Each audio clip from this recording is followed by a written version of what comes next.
I keep finding them on my doorstep, and I don't know whether to cry or just stand there and be grateful." She said it to no one in particular, just to the small bunch of white daisies wrapped in brown paper sitting against her front door in the gray Tuesday morning light. Marigold Pies, 27 years old, still in the oversized cardigan she'd slept in, hair undone, coffee going cold in her hand, 7 months a widow. Still learning what mornings felt like without the sound of someone else breathing in the next room. She picked the flowers up the way you pick up something fragile and confusing, carefully, as though understanding might come through her fingertips if she held them long enough. There was no note. There never was. Just the flowers, always white or pale yellow, always wrapped in the same brown paper, always there on Tuesdays before the sun was fully up. The first time she'd thought it was a neighbor. The second time she'd stood at her window in the dark and waited, but fallen asleep in the chair. By the fourth Tuesday, she had stopped trying to explain it and simply started putting them in the blue glass vase on the kitchen windowsill, the one her late husband Cormac had bought at a flea market 3 summers ago because he said it caught the morning light like something alive. She didn't know who was leaving them, but whoever it was had given her something she hadn't realized she needed, a reason to look forward to Tuesday mornings. His name was Desmond Crail, 33 years old. He worked the night shift cleaning crew at Harlow Medical Center, 4 blocks from Marigold's apartment building, finishing his rounds between 4 and 5 in the morning, walking home through the neighborhood as the sky moved from black to the particular soft gray that comes just before dawn decides to commit. He had lived in the building across the street from Marigold for 2 years. He had never spoken to her beyond a nod at the crosswalk or a held elevator door.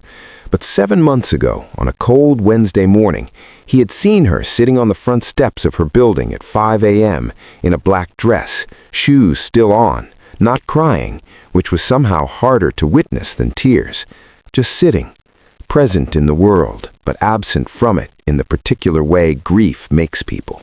He hadn't stopped. He hadn't known what to say. He'd gone home, made coffee, and sat by his window feeling the specific helplessness of wanting to do something and having nothing adequate to offer. The following Tuesday, on his way home, he passed the corner bodega that kept buckets of cut flowers by the door. He bought the white daisies without a plan. He left them at her door before he could talk himself out of it. No note, because what would he have written? What words fit that doorstep at that hour? He had expected to do it once. He kept doing it because on the second Tuesday, he saw the blue glass vase in her kitchen window from the street, the daisies from the week before, still standing. That was enough. Marigold worked part-time at a small print shop on Callaway Street, designing wedding programs and memorial cards and birthday invitations, the full arc of human occasions, all passing through her hands. Her co-worker Petra, 52 and cheerfully direct, had been watching her come in every Tuesday for 2 months, with a quiet brightness that wasn't there the other days. "You look like you slept," Petra said one Tuesday in March, setting down her coffee. "Someone left flowers again," Marigold said, pulling off her coat. "Same as every week. I don't know who it is, and at this point I'm almost afraid to find out." Afraid why? Marigold thought about it. Because what if knowing changes it somehow? Right now it just feels like the world being kind, without a reason. Petra looked at her for a long moment. "Honey," she said gently, "that's the whole point of that kind of kindness." What Marigold didn't know, what she had no way of knowing, was that Desmond had once lost his own mother to a grief that had no flowers on its doorstep. She had been widowed young in a house in rural Tennessee with 3 children and no neighbors close enough to notice. He had been 11 when he understood that she cried at night, not just from missing his father, but from the silence of being unseen in her sadness, from the world carrying on without pausing to acknowledge that she was carrying something almost too heavy to hold. He had carried that memory into adulthood, like a quiet debt he didn't know how to repay until the morning he saw Marigold on those steps. The discovery, when it came, arrived the way honest things do, sideways and undramatic.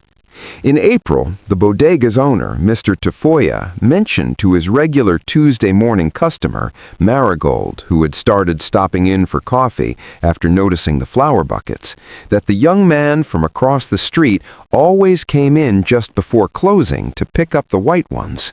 Every Monday night without fail, Mr. Tafoya said, not realizing he was handing her something enormous. The tall one works nights at the hospital.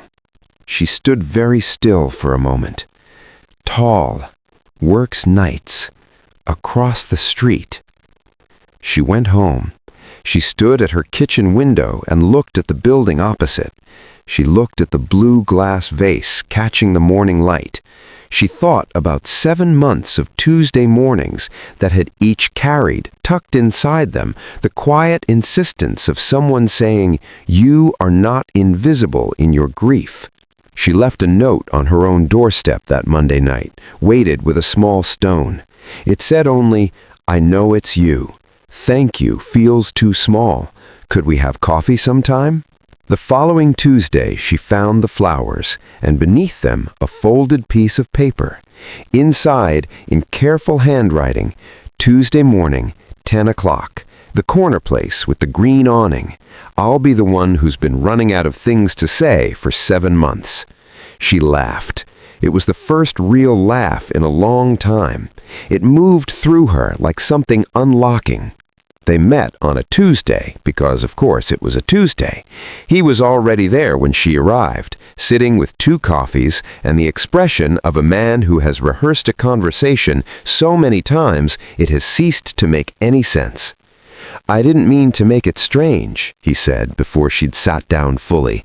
I didn't know what else to do, and once I started, I didn't know how to stop." She wrapped both hands around the coffee cup, looked at him steadily. "My husband used to say that the kindest people are the ones who help quietly and then disappear before you can thank them," she said softly. "He would have liked you." Desmond looked at the table, then at her. "I'm sorry about him," he said simply. "I know," she said. "The flowers told me." Outside, the April morning was doing its best. Pale sun, light wind, the green awning across the street catching the breeze in a slow, easy wave. 2 people sitting with coffee, not needing the moment to be more than what it was. Some kindnesses don't ask for anything in return.